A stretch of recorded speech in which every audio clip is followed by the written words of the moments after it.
Hi అండి, అందరికీ నమస్కారం. Welcome to Shyamala Devi creation. ఈరోజు మా చందనమ్మకి ఇచ్చిన ప్రాజెక్ట్ పొంగల్ ప్రాజెక్ట్ని అందరితో షేర్ చేసుకోబోతున్నాను.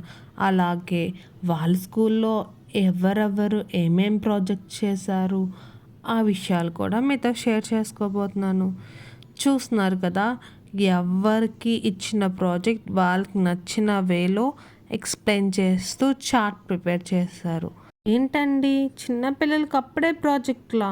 వాళ్ళు ఎంజాయ్ చేసుకోవాల్సిన వయసులో ఎందుకని ఇలాంటివి అనుకుంటున్నారా?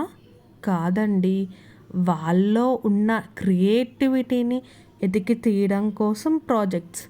వాళ్ళేం కంపల్సరీ అని చెప్పలేదు, కానీ పిల్లలు మాత్రం చక్కగా వాళ్ళ క్రియేటివిటీని యూస్ చేసి వాళ్ళ పేరెంట్స్తో కలిసి ప్రాజెక్ట్స్ చేశారు.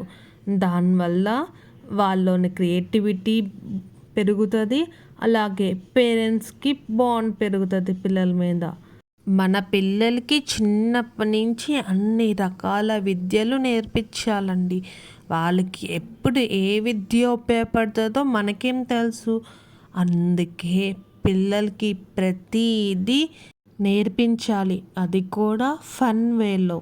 అలాగే ఇప్పుడైతే ఈ ప్రాజెక్ట్ వల్ల మా పిల్లకి ఏంటి ఉపయోగం చెప్పినా, మా పిల్ల టాలెంట్ని అవతలకి పరిచయం చేస్తుంది, అలాగే అవతల వాళ్ళ టాలెంట్ని మా పిల్లకి పరిచయం చేస్తున్నారు. దానివల్ల ఒకళ్ళ నాలెడ్జ్ ఒకరికి షేర్ చేసుకోవడం పాటు ఇవన్నీ టీచర్ కూర్చోబెట్టి వాళ్ళందరికీ ఎక్స్ప్లెయిన్ చేస్తారు.